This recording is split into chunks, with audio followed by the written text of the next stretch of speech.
എന്റെ കരളിലെ പാട്ടിനോ കുളിരിനോ കൂട്ടിനോ എന്റെ കരളിലെ പാട്ടിനോ ഏകാന്ത ചന്ദ്രിക തേടുന്നതെന്തിനോ.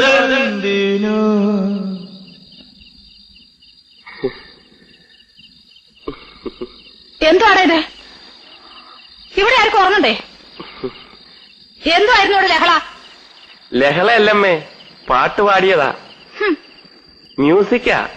മ്യൂസിക്കോ? ദേ, ഞാൻ മര്യാദയ്ക്ക് പറഞ്ഞേക്കാം, ഇനി ഇതിനകത്തുനിന്ന് ഈ വക ശബ്ദം വല്ലതും കേട്ടാൽ നാലിനെ ഞാൻ ചവിട്ടി പുറത്താക്കും. ശല്യങ്ങളും. എവന്റെ അച്ഛൻ കുവൈറ്റിലല്ലേ? എല്ലാരും മടങ്ങി വന്നിട്ട് അങ്ങനെ വന്നില്ലല്ലോ. ഇല്ല. ഇതാ വരാത്തത്. മനസ്സിലായോ?